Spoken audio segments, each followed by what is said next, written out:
Assalamualaikum warahmatullahi wabarakatuh.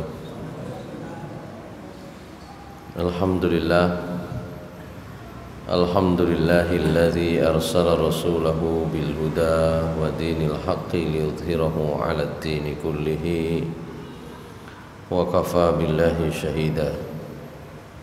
Asyhadu an la ilaha illallah wahdahu la syarika lah wa asyhadu anna Muhammadan abduhu wa rasuluhu la nabiyya ba'dah. Allahumma salli wa sallim wa barik ala nabiyyina Muhammad wa ala alihi wa sahbihi wa mawalah, amma ba'du. Fa ya ibadallah, usini wa iyyakum bitaqwallah faqad fazal muttaqun. Qala Allah ta'ala fi kitabihil karim, a'udzu billahi minasy syaithanir rajim, bismillahirrahmanirrahim. Ya ayyuhalladzina amanu taqullaha haqqa tuqatih wa la tamutunna illa wa antum muslimun. Shadaqallahul azim. Masyarul muslimin, jamaah Masjid Al-Ikhlas, jamaah salat maghrib yang dimuliakan Allah Subhanahu wa taala. Pada petang hari ini kita akan masuk di bab baru, yaitu bab azan. Terakhir kita berbicara tentang sholat ya di waktu-waktu yang dilarang ya, termasuk sholat sunnah saat sudah ada iqamah atau qomat. Nah, sekarang kita masuk di bab al-azan. Azan itu sudah menjadi istilah kita semua. Orang Indonesia tidak lagi menerjemahkan azan, berarti panggilan sholat. Oleh karena itu, secara definisi, al-azanu wal i'lam bidukhuli waqti shalah bi alfadhin mahsusatin.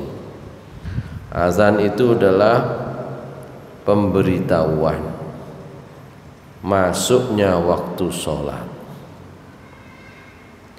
dengan lafaz-lafaz yang sudah ditentukan, yang khusus. Wa yuhsalu bihi du'a ilal jamaah. Azan itu outputnya, hasilnya yang diharapkan adalah terselenggaranya jamaah. Wa izharu sya'airil Islam. Hasil lain dari azan itu adalah untuk syiar, untuk menyiarkan agama Islam. Wa huwa wajibun au mandubun. Ada yang hukumnya wajib, ada yang hukumnya sunnah. Qala al-Qurtubi wa ghairuhu. Imam Al-Qurtubi yang biasa menulis tafsir, yang kita kenal sebagai penulis tafsir, itu berpendapat al-azanu ala qillati al-fadhihi. Azan itu, kata Imam Qurtubi, meskipun kalimatnya, lafadznya singkat-singkat sedikit, tapi dia mustamilun ala masailil aqidati, tapi dia meliputi persoalan-persoalan yang bersifat prinsip, bersifat akidah. Li'annahu bada'a bil akbariyah, karena azan itu dimulai dengan takbir dalam pengertian pengakuan keagungan kebesaran Allah Subhanahu wa taala. Karena itu hiya tatadammanu wujudallahi wa kamalihi. Jadi azan dengan dimulai takbir itu sesungguhnya merupakan pengakuan tentang wujud Allah Subhanahu wa taala. Pengakuan tentang kesempurnaan Allah Subhanahu wa taala. Nah, setelah takbir itu summa tsana bit tauhid. Jadi setelah takbir syahadat itu menggambarkan ungkapan tauhid, mengesahkan Allah. Wa nafyus syirik, asyarik, dan menafikan, menghilangkan sekutu bagi Allah. Kemudian ada itsbatur risalah li Muhammad sallallahu alaihi wasallam. Kemudian ada pengakuan tentang risalah Nabi Muhammad sallallahu alaihi wasallam dengan ungkapan asyhadu anna Muhammadar Rasulullah. Tsumma da'a ila ta'atil makhsusah. Kemudian ada panggilan, seruan untuk mengerjakan ibadah yang bersifat khusus, yaitu sholat. Mengapa panggilan ibadah itu belakangan? Hayya 'alas shalah itu setelah syahadat Allah, syahadat Rasul. Karena ibadah itu kalau tanpa contoh dari Rasul sallallahu alaihi wasallam itu tidak mungkin. Kate nggawe model ibadah yang seperti apa. Jadi ada hikmahnya menurut siapa? Al-Qurtubi. Jadi syahadat Allah dulu, baru syahadat Rasulullah SAW, baru kemudian ibadah. Jadi itu urutan yang terkandung di dalam urutan azan itu, menyimpan hikmah-hikmah. Tsumma da'a ilal falah wa huwal baqa'ud daim wa fihi al-isyarah ilal ma'ad tsumma a'ada ma'ada tauqitan. Jadi kemudian baru ada undangan, seruan menuju kebahagiaan yang abadi. Hayya 'alal falah.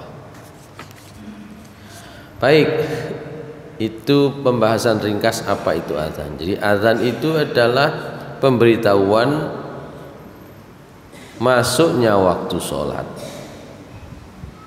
Lafadznya sudah ditentukan, tujuannya adalah dua: untuk mengundang orang sholat berjamaah dan untuk menyiarkan agama Islam. Mungkin enten azan gak digawe salat, berarti keluar dari definisi ini. Ya, enten ya azan gak digawe salat, gak digawe ngundang wong jamaah. Ya, itu artinya keluar dari definisi ini. Gitu ya. Baik, saya nggak akan bahas ke sana nanti, panjang di sana nanti. Sekarang pembahasan kedua, tadi sudah definisi. Yang kedua adalah fadluhu, keutamaan azan, fadilahnya. Ada beberapa hadis, ada beberapa sabda Rasulullah SAW tentang keutamaan azan. Sebagiannya barangkali jarang-jarang kita dengarkan. Ya. Wah, sing bagian azan ucul situk niki. Ya. Soale enten sing ngenteni nang jaba gurung azan-azan mang subuh kan ngoten. Padahal keutamanya besar. Ya, jamaahe penteka azan ndek kono-kono wis mari, berhubung ana kesempatan mundur kok mundure nemen. Ya. Baik, keutamaannya luar biasa. Mriki enten muadzin spesialis subuh, Pak Nardi.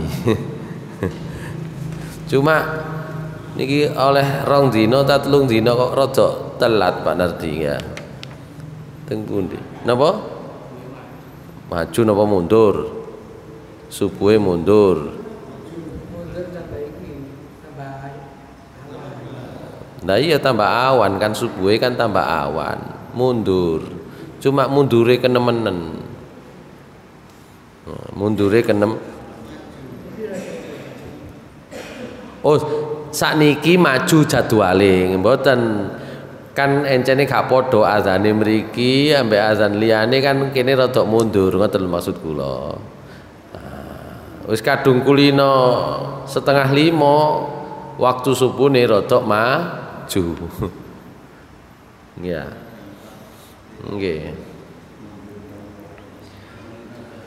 Baik, saya akan bacakan. Wau salipun nenten jamaah sing dugi kula berangkat niku sing enten dugi pertama dereng dibuka masjide, kula berangkat sadereng subuh waktu iya. Enten ngajengi lawang mriku. Mari ngono jarine enten sinten malih kali sing ngenteni nang jobot mriki dereng azan. Baik, padahal keutamaannya besar. Sakjane kula azani dhisik baru kula budal nggih saged mawon. Cuma kabeh mosok ditebas ngoten lho. Ngenten bagiane dhewe-dhewe. Baik, keutamaannya. Yang pertama, an Abi Hurairah anna Rasulullah sallallahu alaihi wasallam qala law ya'lamun nasu ma fil azani was saffil awwali thumma lam yajidu illa ayyastahimu alaihi lastahamu walau ya'lamuna ma fit tahjiri lastabaqau ilaihi walau ya'lamuna ma fil atamati was subhi la atauhuma walau habwan. Rawahul Bukhari wa Muslim wa ghairuh. Hadis ini diriwayatkan oleh Imam Bukhari, Imam Muslim dan lain-lain. Kata Rasulullah SAW dari Abu Hurairah radhiyallahu an, seandainya orang itu tahu pahala yang ada di dalam azan dan shaf yang pertama, nek shaf yang pertama itu pahalanya besar, napa maneh sing azan. Ya, cuma masalahnya nek sing bagian azan tekone kari niku nggih sik akehan sing teko dhisik mau shaf awal mau. Seandainya orang tahu pahala yang ada di dalam azan dan shaf yang pertama, summa lam yajidu illa ayyastahimu alaihi, dan karena tahu itu gak ono cara lain untuk berebut kecuali dengan mengundi. Napa kok ngoten? Nah, azan iki kan situ tok, mboten saged wong loro. Nek wis ana sing azan kan sing liyane kan kudu legawa. Kan berarti spesial. Kok umpama orang itu tahu pahalanya yang besar dari azan, enggak iso royoan wis itu tok. Dan royoane ku kok harus dengan mengundi. Termasuk shaf awal. Shaf awal kan ping wong pinten? Wong selawit tok gitu ya. Orang berikutnya enggak dapat shaf awal. Kok mereka tahu tentang besarnya pahala di balik azan dan shaf yang pertama itu, dan mereka tidak menemukan cara untuk rebutan kecuali dengan mengundi, lastahamu, pasti mereka akan melakukan pengundian. Kaisok aku dhisik, ya wis sud misale. Sing sijine gak trimo, mancike dhisik aku, wudune dhisik sampean misale. Pasti mereka akan mengundi. Walau nanti apa saja keutamaannya, salah satunya nanti ada di bawah. Ini kan belum dibuka oleh Rasulullah SAW keutamaannya. Walau ya'lamuna ma fi tahjiri lastabaqau ilaihi, dan seandainya orang-orang tahu pahalanya segera ke masjid, ya kalau sudah azan, kalau sudah datang waktunya, berarti pokoknya sing disik itu ada keutamaan. Lastabaqau ilaihi, mesti mereka akan balapan ke umpama ro. jenenge gak ketok Pak ya gak katik balapan sik gurung gitu ya. Nggih ngenteni komat. Walau ya'lamuna ma fil atamah was-subhi. Kalau seandainya orang tahu tentang pahalanya sholat atamah, sholat isya. Kemarin kita bahas sholat isya ya. Tapi sholat isya yang utama ternyata bukan di depan tapi di belakang waktunya ya. Jam 10 sampai jam 12 yang utama. Dan karena itu Nabi biasanya jadi sengaja ngenteni, sengaja enggak metu. Nah, ya. Seandainya orang tahu besarnya pahala sholat isya dan subuh, la atauhuma, pasti mereka akan mendatangi keduanya walau habwan, walaupun harus dengan merangkak. 4 jam ini kan setengah berangkang. Oh ngambek loro kan setengah berangkang. Begitu. Itu menunjukkan betapa besar pahalanya azan, pahalanya shaf pertama, pahalanya bersegera ketika sudah azan, ya, khususnya bagi makmum, ya, pahalanya sholat isya dan sholat subuh berjamaah, gitu ya. Baik, yang kedua, an Muawiyah radhiyallahu an, anna Nabiyya sallallahu alaihi wasallam qala, innal muazzinina atwalan nasi a'naqan yaumal qiyamah. Ini rawahu Ahmad wa Muslim wa Ibnu Majah. Hadis riwayat Ahmad, riwayat Imam Muslim dan Ibnu Majah. Kata Rasulullah SAW, sesungguhnya muazzin tukang azan itu, ya, atwalan nasi a'naqan, orang yang nanti lehernya paling panjang yaumal qiyamah, hari kiamat. Untung mboten lehernya paling panjang sekarang gitu ya. Kalau sekarang aneh.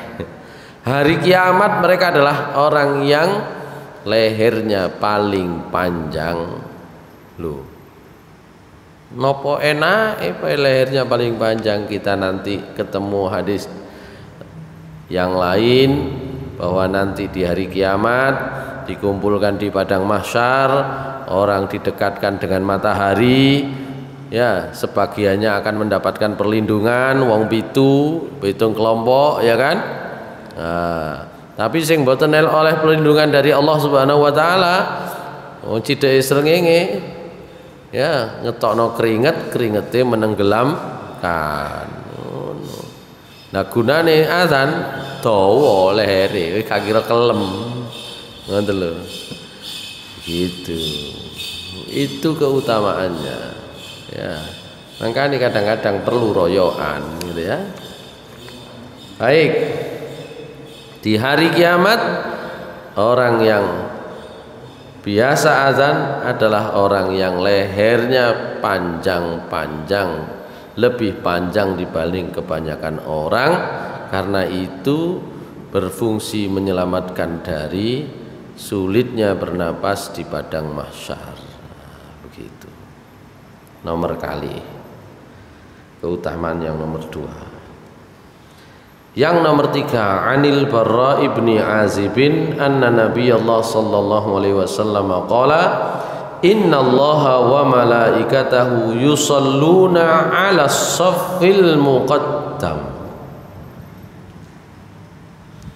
wal muazzin yughfaru lahu matta sautihi wa yusaddiquhu man sami'ahu min ratbin wa yabisin wa lahu mithlu ajri man shalla ma'ahu. Qala al-Munziri rawahu Ahmad wan Nasa'i bi isnadin hasanin jayyidin. Hadis ini diriwayatkan oleh Imam Ahmad, oleh Imam Nasa'i dengan sanad yang baik. Ya, hasan, makbul, bisa diterima hadisnya. Nopo isine? Jari Nabi SAW, sungguh Allah dan malaikatnya bersolawat kepada as-saffil muqaddam, orang yang sholat di shaf pertama. Padahal di dalam Al-Quran itu hanya Nabi yang mendapat sholawat dari Allah dan malaikat. Innallaha wa malaikatahu yusalluna 'alan nabi ya ayyuhalladzina amanu sallu 'alaihi wa sallimu taslima. Nah, Al-Quran ini lho sing diunekno mendapatkan sholawat Allah, mendapatkan sholawatnya. Sholawat itu doa ya. Kalau doanya Allah itu berarti jaminan kebaikan. Kalau doanya malaikat berarti jaminan dikabulkan. Berarti orang yang ada di shaf pertama mendapatkan jaminan kebaikan dari Allah dan mendapatkan doa yang dikabulkan karena doanya malaikat. Wal muadzin, sementara muadzin yughfaru lahu madda sautihi, akan diampuni dosa-dosanya sebanyak panjangnya suaranya. Nek azane cekak-cekak ya sing diampuni titik-titik. Allahu Akbar, Allahu Akbar, wis kapate dawa-dawa nemen ya diampuni dosanya, tapi nggih sekedarnya. Suarane tambah dawa, nah berarti semakin banyak yang diampuni oleh Allah. Begitu ya. Itu azan itu makanya perlu teknik ya. Nafasnya itu nek sampean gak jamin. Aku harus paham soalnya. Nek Mas Bobi gak jamin. Diluk watu ae rasane. Ya. Ya memang biasanya suara yang panjang itu enten sing diberi kelebihan, tapi ada yang bisa dilatih. Ya. Sampeyan takon Pak Nardi sing kulino azan niku napase iku sampai tutup perut, sampai tutup weteng. Ya. Begitu. Sama nanti kalau ngimami itu kan kudu ngatur napas itu kan, napas sampai di perut itu ya. Begitu. Kata Rasulullah SAW, muadzin itu akan diampuni dosanya banyaknya sepanjang suara azannya. Semakin panjang suara azannya berarti dosa yang diampuni insya Allah juga lebih banyak. Begitu. Saya lanjutkan. Wa yusaddiquhu man sami'ahu min ratbin wa yabisin. Orang yang azan muazin itu ya juga mesti disaksikan kebenarannya. Oleh siapa? Oleh orang yang mendengarnya. Min ratbin wa yabisin, baik itu yang basah maupun yang kering. Maksudnya napa? Swara niku kan tembus teng pundi-pundi. Sing nyekseni kebenaran orang yang azan isok menungso, isok dadi menungso. Nek dadi menungso isok nanggone daratan, isok nanggone jero banyu. Pokoke krungu. Mangkane sing banter sing dawa. Ngoten. Sing swara niki nek sing serak-serak niku nggih gak tutuk suarane. Nggih. Itu. Jadi itu kelebihan-kelebihannya. Diampuni dosanya sebanyak panjangnya suaranya, nanti disaksikan kebenarannya, disekseni kebenarannya oleh siapapun yang mendengar suara azannya, baik itu makhluk di darat maupun di laut ya. Wong azan niku gara-gara azan setan melayu ta nong ya. Nek ana wong azan iki setan iki santai-santai ta. Ya, nanti dalam hadis yang lain kan Rasulullah SAW begitu. ketika muazin azan, setan lari terbirit-birit sambil kentut ngono ya. Jadi nek wong mriki iku melayu sampai kepentut ngene kan. Kalau sudah selesai azan, setan ini balik. Balik teng pundi? Ya balik teng kula panjenengan dhewe-dhewe. Balik. Gak krungu azan. Ya. Setelah itu apa? Kalau qomat dikumandangkan, setan melawayu maneh. Jadi Nabi, melawayu maneh. Waduh. Ya, masalahnya kan melayu dan balik. Setan itu cepat, masalahnya kan ngono. Baru kemudian setan itu akan kembali nek mari qomat. Ya, mari qomat mboten enten wong azan punan, mboten enten wong qomat. Kelebihan azan dan qomat sudah tidak mengganggu setan, sudah enggak ada lagi. Setan akan bersemayam di hati masing-masing. Ya. Mari ngono lali wong salat. Kula wingi lali ping pindho, magrib ambek isya ning padha laline. Salat wingi nang Al-Mahdi wingi. Lah ini padha, ya. Rakaat loro salam. Ya. Kait as-salah ya jamaah bingung kan ngoten ya. Subhanallah.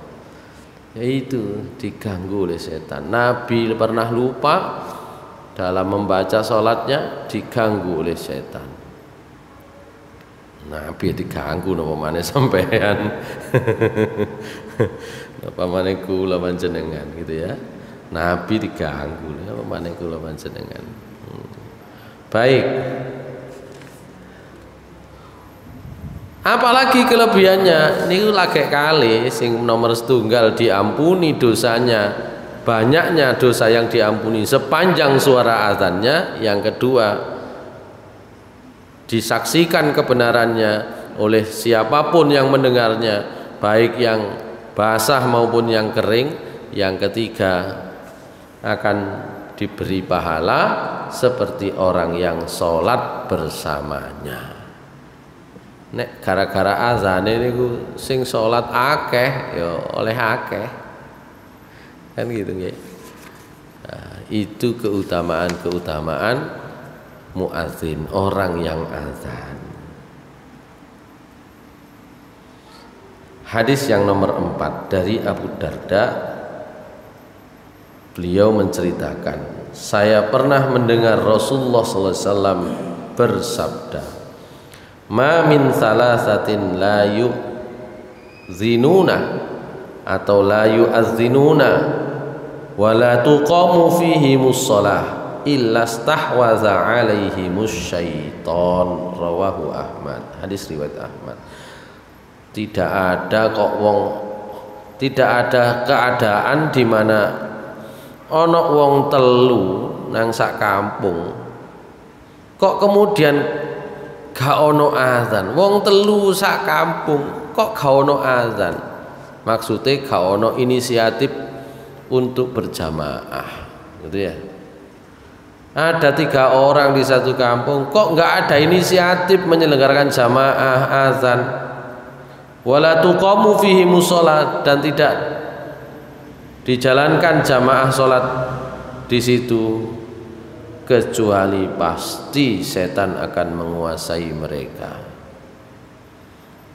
Mengkane nek mboten enten kancane niku kula niku mbayari lari cilik-cilik nih. Ayo salat ambek aku.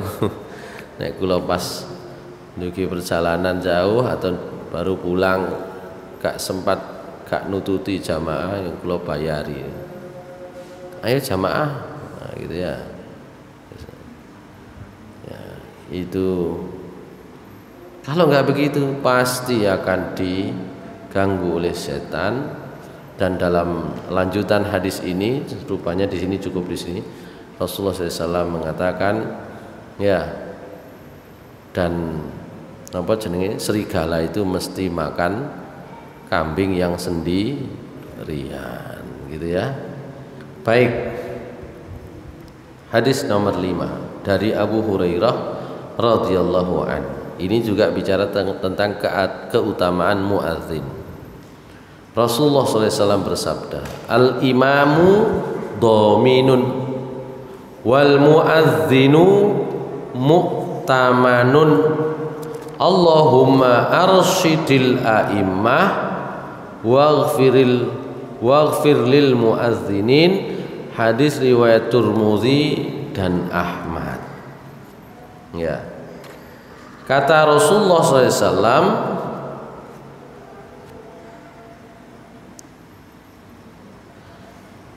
imam itu, imam sholat, dominun niku sing tanggung jawab. Ngoten lho. Jadi imam sholat itu yang tanggung jawab. Oleh karena itu nanti dalam kaitannya dengan pelaksanaan sholat berjamaah, imam itu kalau dia salah, makmume mboten melok salah. Ngoten lho. Kalau imamnya benar, maka makmum mendapat pahala. Makmum mendapat pahala. Kula wingi bahas tentang niki napa jenenge? Tentang tanggung jawabnya imam itu. Mana ya kemarin ya? Saya bahas itu ya. Mana tanggung jawab itu? Oh, ini hadisnya ya.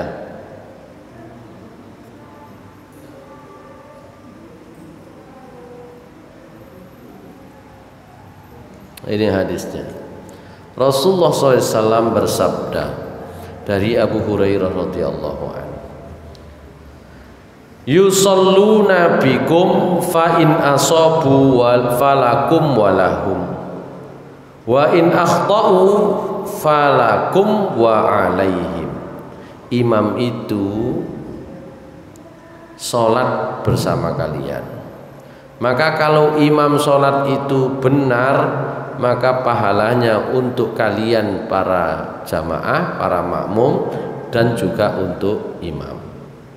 Tapi wa in akhta'u, kalau imamnya salah, ada rukun, ada syarat yang tidak terpenuhi, falakum wa alaihim, maka jamaah sih oleh pahala, dosanya hanya untuk imamnya. Dalam redaksi yang lain yang tadi kita baca itu, ya. Misalnya peristiwanya Umar bin Khattab.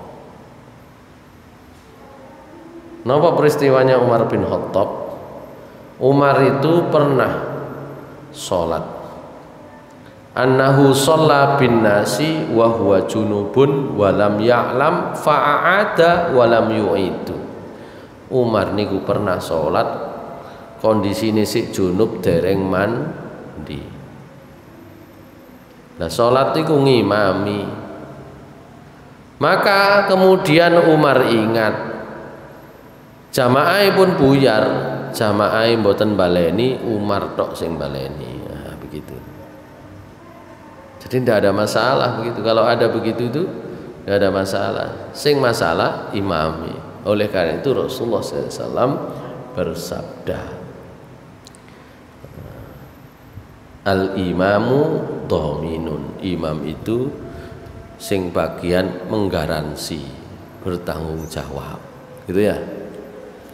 Kalau ada salah kurang, cuma makmum tetap tanggung jawab. Wong imam gak iso ngimami sampean kongkon ngimami. Itu tanggung jawab makmum. Wis terus salah ket kaitan itu lho masalahnya. Milih imam niku kan enten kriteriae. Wong wis imame gak iso sampean peksa wae milih, kan gitu ya. Nah, begitu. Kalau imam itu penjamin, bertanggung jawab, muadzin napa? Wal muadzinu mu'tamanun. Sementara muadzin itu orang yang dipegang, diberi amanah ya, oleh amanah bagian kernet itu oleh amanah bagian ngomando gitu ya. Oleh karena itu Rasulullah SAW bersabda, sing siji duwe amanah gede, sing siji tanggung jawab penuh. Maka Rasulullah SAW berdoa, Allahumma arsyidil a'immah, ya Allah bimbinglah imam-imam sholat. Terus waghfir lil muadzinin, ampuni orang-orang yang jadi muadzin. Jadi kelebihannya banyak, ngoten lho. Sing liyane gak didongakno Nabi.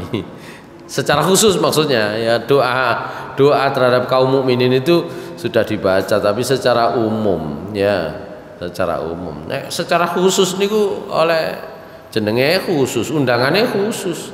Jenenge undangan khusus niku mboten padha. Begitu. Itu hadis yang ke-5. Sekarang yang ke-6.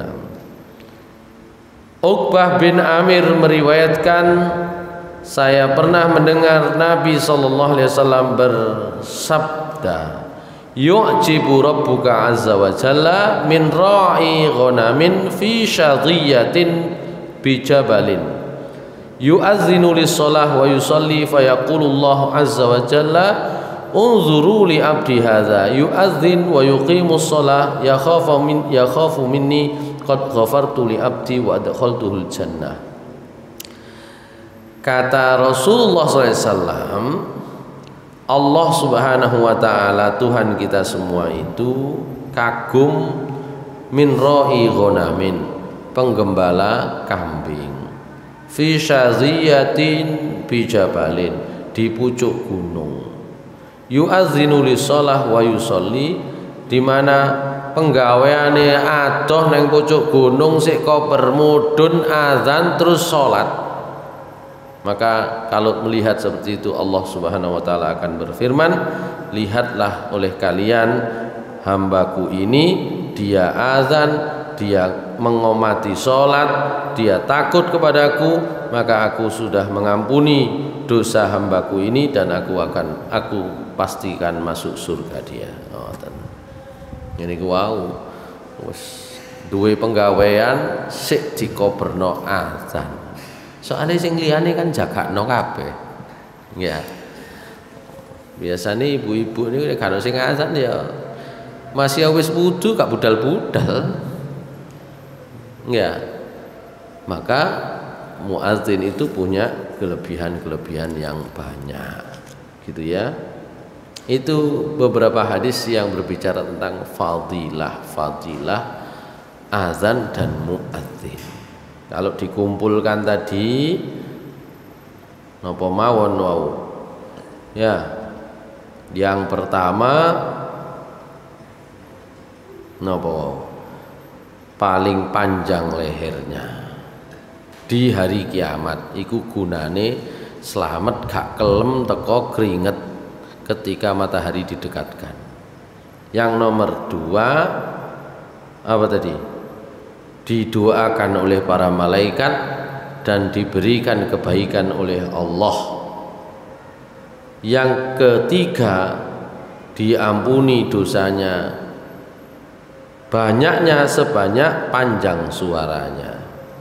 Yang keempat, akan disaksikan kebenarannya oleh siapapun yang mendengar azannya. Ya. Dan yang keempat, diberi pahala seperti pahala orang yang sholat berjamaah karena azannya tadi itu. Jadi gak sholatnya dewe oleh pahala, azannya dewe oleh pahala sholat, terus tumpuk-tumpuk. Ya. Kemudian yang kelima apa? Yang kelima apa tadi itu? Didoakan oleh Rasulullah SAW untuk mendapatkan ampunan. Yang keenam apa? Yang keenam itu ini tadi, diampuni oleh Allah Subhanahu wa ta'ala karena sik ngober-ngoberno menyempatkan azan di sela-sela pekerjaannya yang jauh. Baik, yang ketiga sababu masyru'iyatihi. Jadi asal usul syariat azan. Ya. Syuri al-azanu fi sanatil ula minal hijrah wa kana sababu masyru'iyatihi ma bayyanathul ahaditsul atiyah. Jadi azan itu disyariatkan di tahun pertama Hijriah. Nah, di antara hadis yang menceritakan bagaimana azan itu disyariatkan, yang pertama sahabat Ibnu Umar menceritakan, kanal muslimun yajtami'una fayatahayyanuna shalah. Jadi awal hijrah itu ketika di Madinah, orang-orang Islam itu biasa kumpul kira-kira iki kira-kira waktune wis masuk iki. Jadi kumpul. Jadi ngumpulnya itu kira-kira ya, kira-kira kabeh. Mboten enten sing ngomandu. Walaisa yunati biha ahdan, ndak ada yang memanggil, enggak ada yang menyeru, enggak ada yang memberi tanda.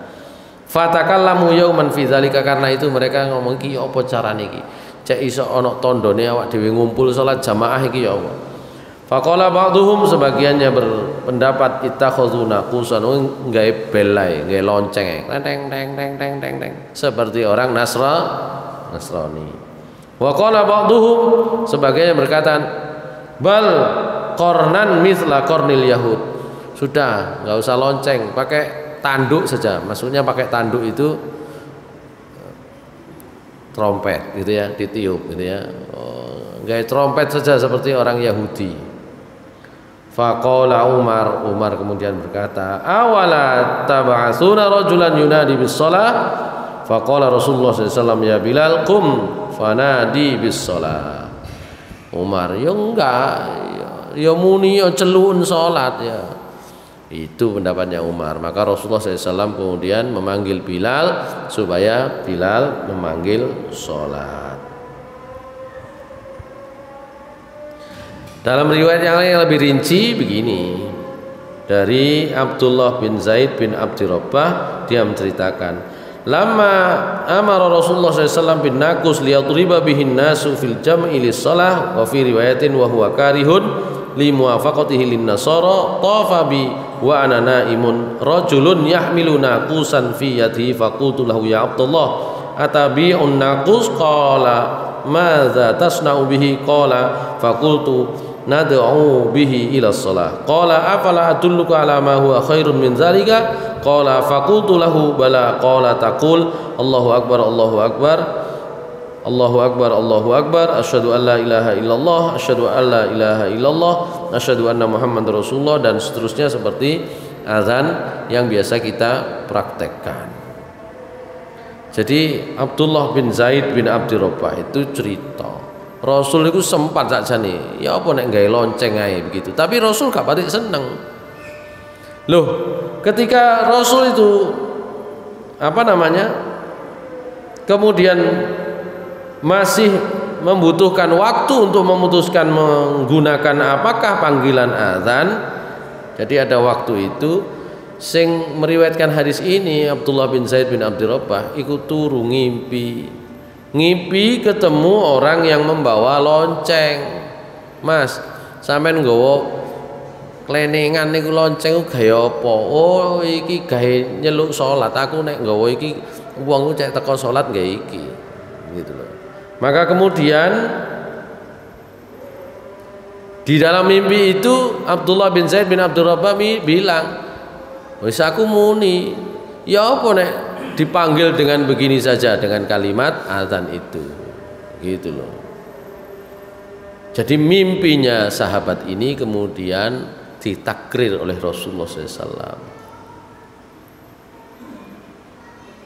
Maka ketika diceritakan mimpi itu kepada Rasulullah SAW, beliau bersabda, innaha la ru'ya haqqin insyaallah fakum ma'al Bilal fa'alqi alaihi ma ra'ait fal yu'adzin bihi fa innahu anda sautan minka. Ya.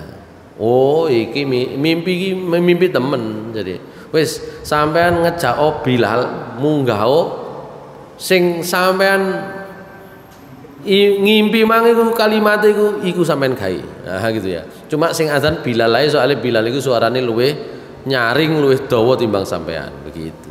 Itu asal mula syariat azan. Ya. Nah, setelah seperti itu Umar datang. Sama ngimbine podo wae tambah temen. Tadi hadis yang pertama itu ringkas, hadis yang kedua itu rinci. Ada 2 orang sahabat yang mimpinya sama. Umar bin Khattab mimpinya seperti itu, Abdullah bin Zaid bin Abdul Rabbah mimpinya seperti itu. Itulah awal mula azan. Begitu. Baik, nanti lafaz azan itu ada macam-macam. Kalau menggunakan hadis tadi selesai seperti yang kita biasa azan. Tapi nanti ada juga hadis lain, nanti lafadznya seperti apa, secara umum sama tapi pengulangannya berapa, itu nanti kita akan bahas di pertemuan akan datang. Setelah ini kula ngaji teng porong. Aku lu qouli hadza wa astaghfirullah li wa lakum innahu ghafurur rahim. Assalamualaikum warahmatullahi wabarakatuh.